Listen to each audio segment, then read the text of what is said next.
Imagine this, somewhere beyond the noise of your thoughts, beyond the endless scroll of days and duties, there exists a hidden library. Its shelves stretch beyond sight, lined with volumes that contain not just stories, but entire lives. Each book is a version of you, who you were, who you are, and who you might yet become. But here's the secret. Those books do not open for just anyone. They wait for the right reader. They wait for the version of you capable of meeting the knowledge inside without flinching. And when you dare to open the right one, the page does not simply tell your story, it rewrites your life as you live it. The library is not passive. It is reading you back. This is the paradox at the heart of existence.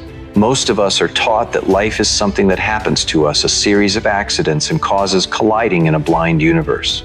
But what if the truth is inverted? What if the universe has been watching you, learning your patterns and mirroring them back? What if attention itself, the direction of your gaze, the quiet pulse of your focus, is the ignition key that awakens the book waiting for you? From the deserts where wandering mystics whispered secrets to the wind, to the mountains where guardians of hidden temples practiced ancient rites, to the great cities where philosophers questioned the nature of being, there has always been one thread, the invisible current. A subtle river of energy flowing beneath appearances, shaping the fabric of what we call reality. Those who discovered how to sense it were no longer trapped by the same limits as everyone else. Their stories became myth, then legend, then fragments passed down in parables. Yet the core was never about magic tricks or divine favoritism. It was about learning to see what others ignore, to catch the shimmer of the unseen current and ride it. This is the part they never told you: the world isn't watching you. You are training the world how to respond. Every fear rehearsed, every belief rehearsed, every unspoken assumption you cradle like truth, it becomes the script life performs around you.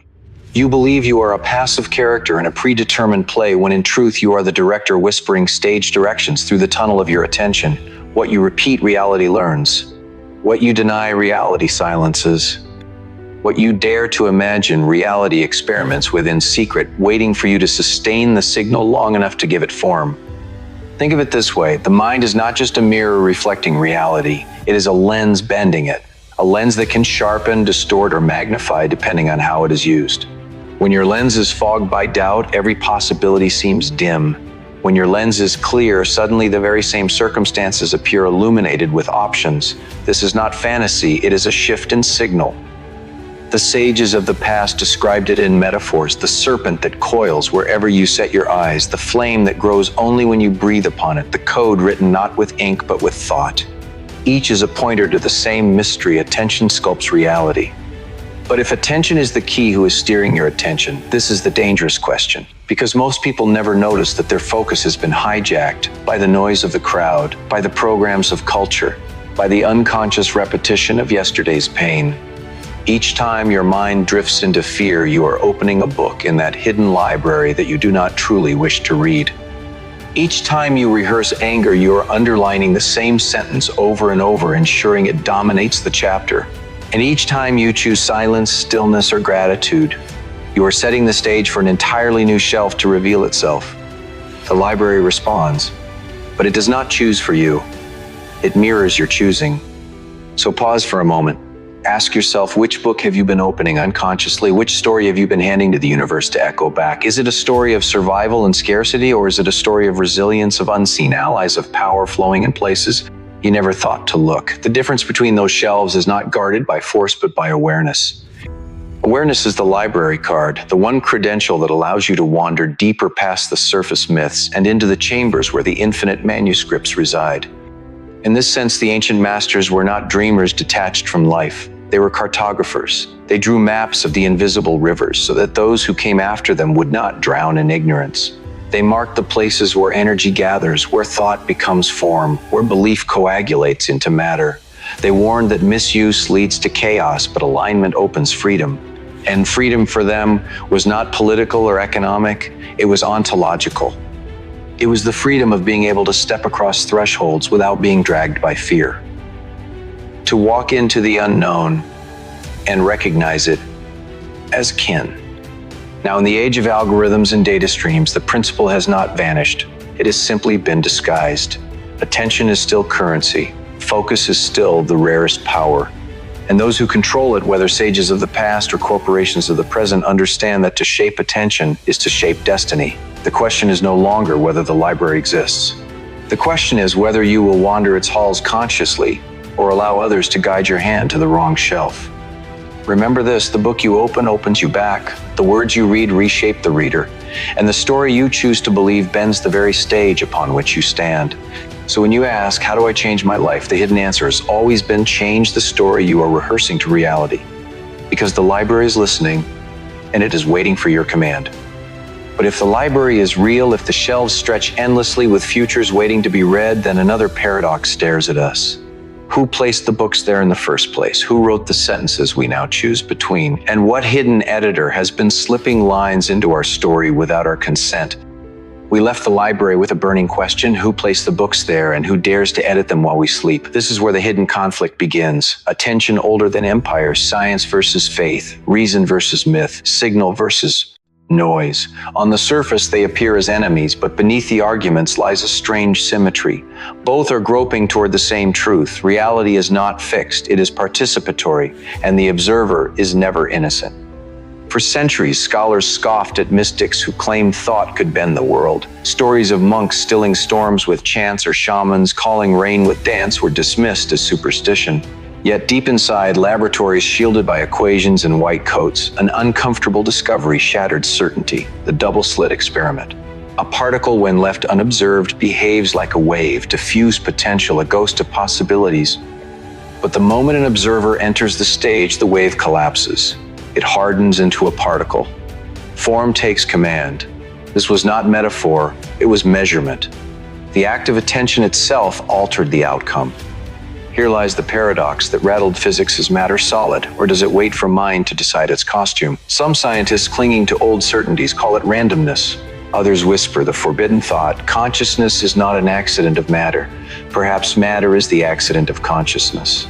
The ancients, of course, had no particle accelerators, but they carried the same suspicion in the marrow of their myths. As within, so without, said the Hermetic sages. The serpent of awareness coils around whatever you feed it, giving shape where none was before. The Vedic seers called it Maya, the great weaving of perception. Gnostics spoke of aeons of light and shadow fields of thought, condensing into the illusions of flesh. So where does that leave us? Between two mirrors, one of science, one of myth. And when two mirrors face each other, reflections multiply into infinity. The question is not whether the reflection is real, it is which reflection you allow to dominate. Neutrality, as we were taught, is a myth. Every gaze is a signal, every belief is a color filter, and every unexamined assumption is a virus in the code. Think of your mind as a lens. No lens is clear by default. Dust collects cultural dogma, inherited fears, stories told by parents and repeated by teachers. You think you are seeing the world, but you are staring through fingerprints. Every belief you fail to examine bends the light passing through. The angry man sees insult in a neutral glance. The fearful woman sees betrayal in an innocent delay. The hopeful child sees a playground in an empty field. The world has not changed, the lens has. And here is the secret: no textbook will confess you are not observing reality, you are training reality to behave. Each repetition of thought, each emotional rehearsal becomes a ritual that programs the field. You are like a conductor waving an invisible baton. The orchestra around you takes its cues from your rhythm. If your baton shakes with doubt, the notes crumble. If your baton slices with conviction, the violins align. The field listens, the field mirrors. Ask yourself this: what distortion dominates your lens? Is it the shadow of unhealed memory? Is it the static of other people's expectations? Or is it the silence of clarity, rare but unmistakable, when your inner noise falls away and the world seems to respond instantly? Here's the part that was erased from the manuals of history: you were never taught to clean the lens. You were only taught to argue about what passes through it. Religion insists one filter is sacred, science insists another is rational, but both neglect the practice of polishing perception itself. That is where true mastery begins. The mystics polished through ritual, breath chant, fasting, silence. Each was not superstition, but lens cleaning. Each stripped a layer of dust. The philosophers polished through inquiry: who am I? What is real? Questions repeated until the fog thinned. The scientists polish with measurement, peering deeper into the fabric until they discover their own gaze woven into the result. Different methods, same pursuit: clarity. But here comes the cliffhanger. If clarity is possible, why is distortion so persistent? Why does the mirror always seem to smudge again? Because clarity is not a one-time event, it is a discipline. Just as a mirror left unattended gathers dust, your attention left unguided gathers noise. And the noise is not harmless. It becomes code. It becomes destiny. So ask again, how do you clean the lens without shattering the mirror? The answer is not in erasing thought nor in drowning it with positive affirmations. The answer lies in coherence, the alignment of thought, feeling, and focus into a single frequency. Like a laser cutting through fog, coherence pierces distortion. It does not need to shout, it simply aligns. And when alignment is present, reality bends with surprising ease. If coherence is the key, then the heart is the tuning fork. Modern science measures the brain as an electrical storm of synapses, but what it often forgets is that the heart radiates a magnetic field dozens of times stronger. Every beat is not just pumping blood, it is broadcasting rhythm. Mystics knew this long before electrodes confirmed it. They placed the heart at the center of the human temple, not merely as a muscle, but as an altar. And when that altar falls out of tune, the entire temple echoes with disharmony. Imagine an orchestra where the violin section plays a different score than the percussion. No matter how skilled each musician is, the audience hears only chaos. This is how many of us live. The mind insists one thing, the heart feels another, and the body strains in between. The result is static. A reality that feels fragmented, events that contradict desires, and a sense that destiny has been scrambled. The ancients offered a solution: bring the instruments into harmony. Align thought with feeling, align intention with emotion until the signal becomes clear enough for reality to respond. They spoke of the single eye, the inner sight that stabilizes perception.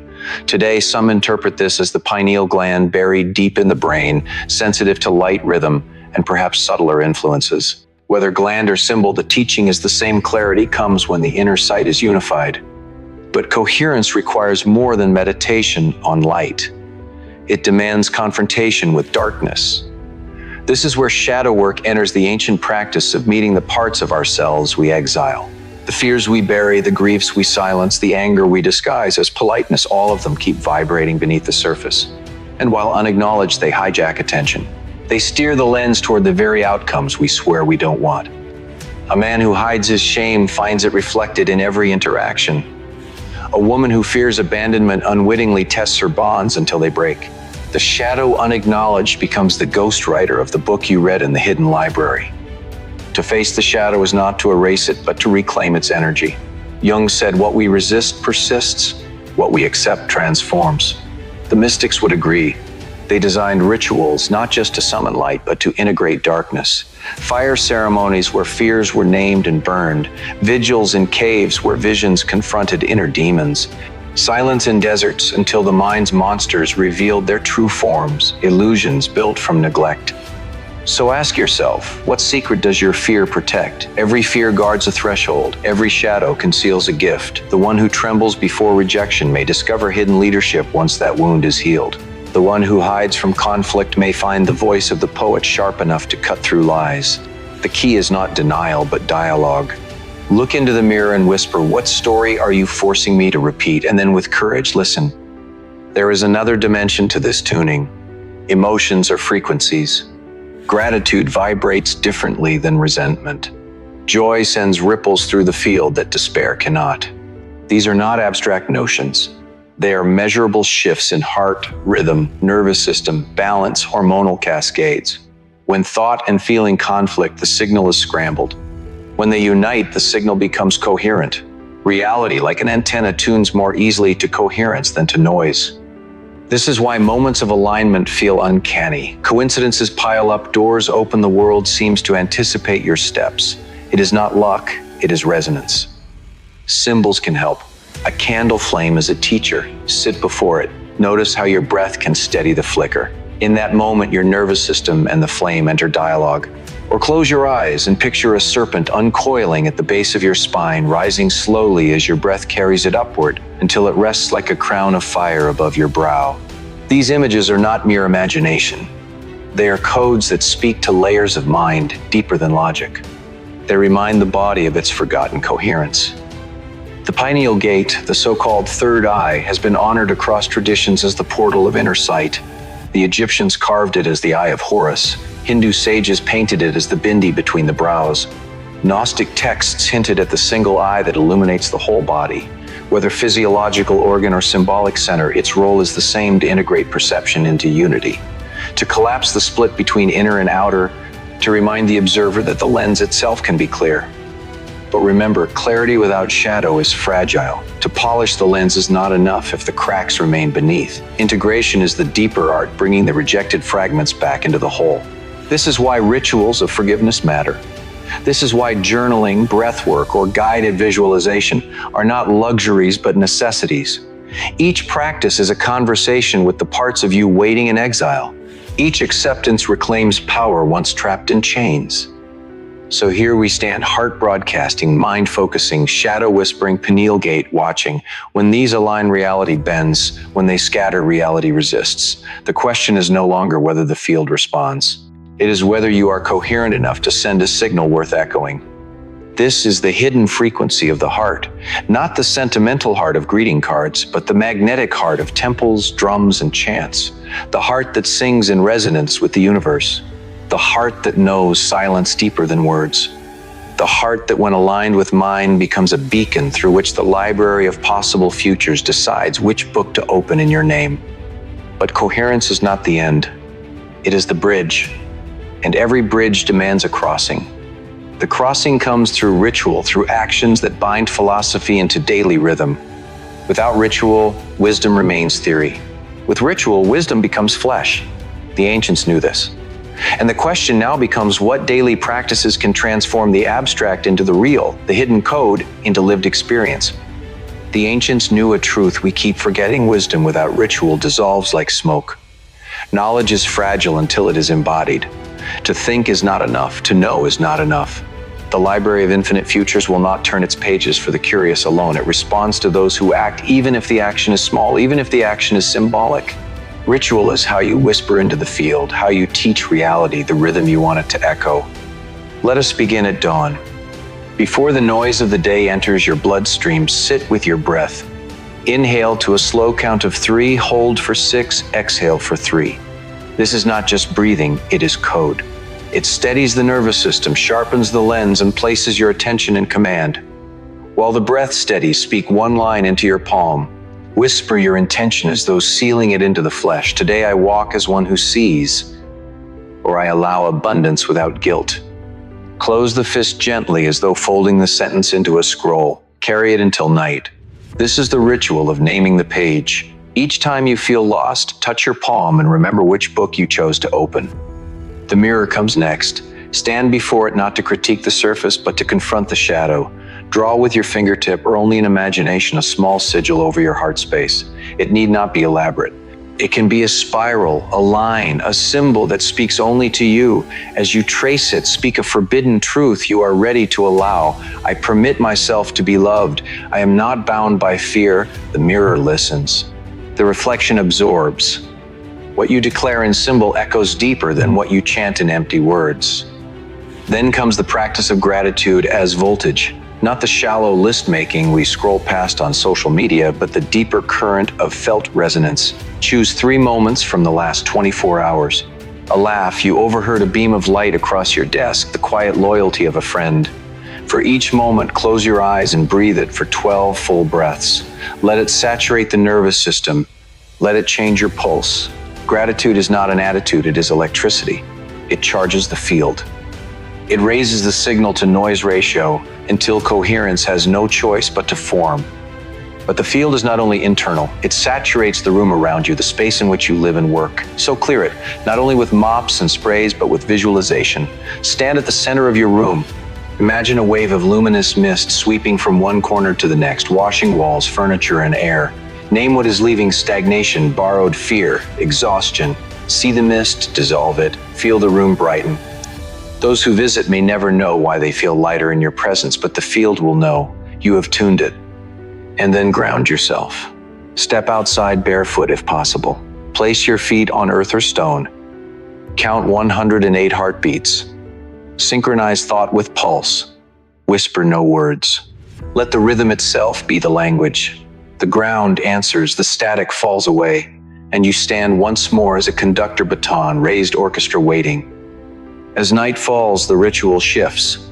This is the time of shadow interrogation. Sit with a candle or in silence. Ask one question: where did I perform small today? Do not condemn the answer. Record it.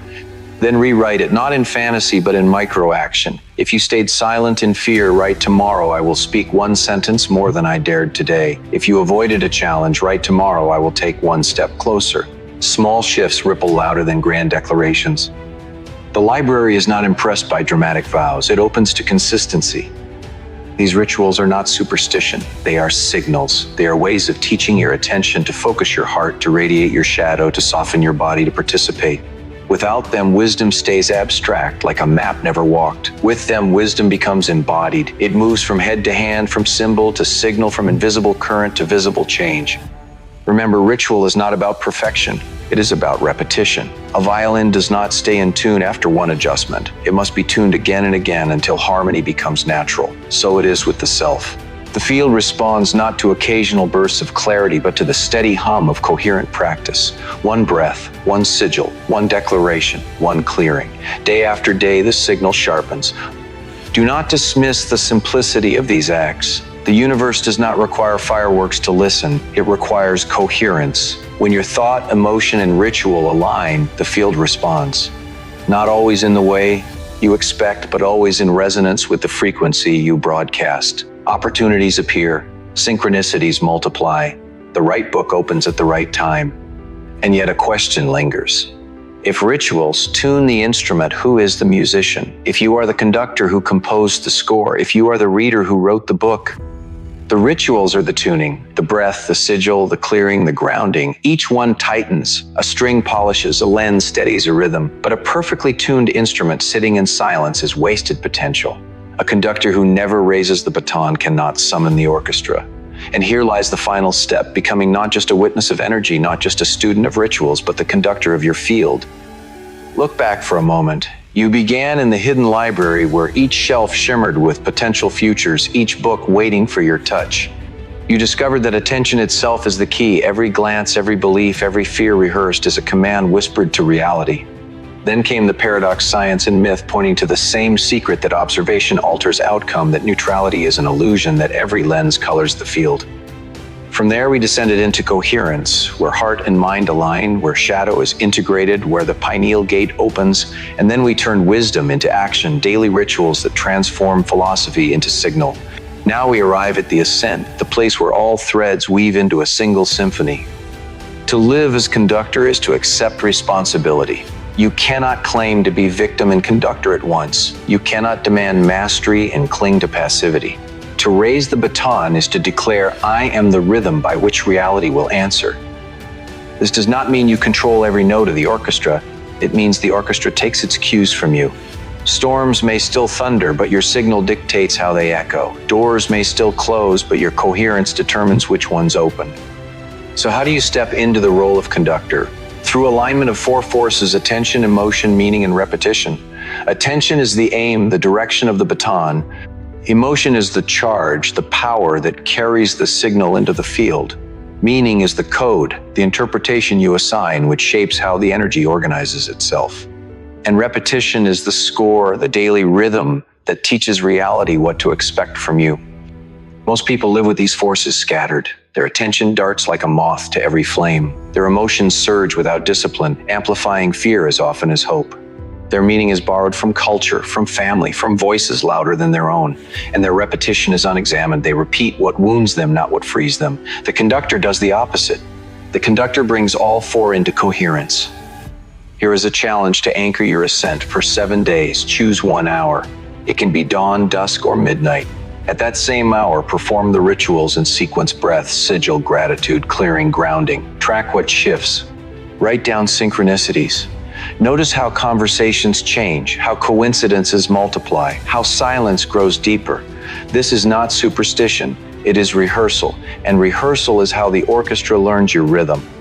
Do not underestimate the ripple of 7 days. The library watches, it notices consistency, it responds to commitment, and once it sees that your baton does not waver, it begins to turn the page in your favor. The book you never thought you'd read slides into your hands. The chapter you believed impossible begins to write itself. Here's the truth: hidden beneath every myth, you don't manifest outcomes, you manifest alignment. and aligned outcomes arrive as a byproduct. The monk does not chant for rain, he chants for harmony with the clouds. The rain follows. The shaman does not dance for harvest, she dances for rhythm with the soil. The harvest follows. So too with you. Do not chase the outcome. Chase the signal. The outcome will bow to coherence. Imagine yourself standing on a darkened stage. Above you, a single light, the eye of perception, opens. Before you, rows of musicians wait. The violins are your thoughts. The drums are your emotions. The flutes are your intuitions. The brass are your actions. All of them wait for you to raise the baton. The audience is reality itself, silent watching. You breathe, you lift your hand, and the first note resounds not from them, but from you. And in that moment, the orchestra follows. This is what it means to be conductor, not to control, but to align, not to dominate, but to guide. Do not mistake this for a promise of ease. A conductor rehearses daily. A conductor listens more than he commands. A conductor studies silence as deeply as sound. Mastery does not mean life becomes perfect. It means life becomes symphonic. Even dissonance, when understood, has its place in the score. Even failure, when integrated, becomes rhythm for the next movement. So the invitation is simple, though not easy. Raise the baton. Do not wait for certainty. Do not wait for permission. Begin the rehearsal now. Let the rituals be your warm-up. Let coherence be your sheet music. Let the shadow provide the bass notes, the heart provide the melody, the mind provide the tempo, and then play. Because here's the final revelation. You were never trying to control reality. You were learning to stop leaking signal. Every distraction, every fear, every unexamined belief, that was the leak. Coherence plugs the holes. Ritual strengthens the current. Attention directs the flow. And once the signal is whole, reality cannot help but answer. Not because you forced it, but because you finally spoke in a language it could hear. The hidden library is listening. The shelves stretch endlessly. The books hum with possibility. But only one reader can command which story unfolds. That reader is you. Not the fearful you, not the fragmented you, but the conductor, raising the baton, steady, coherent, aligned.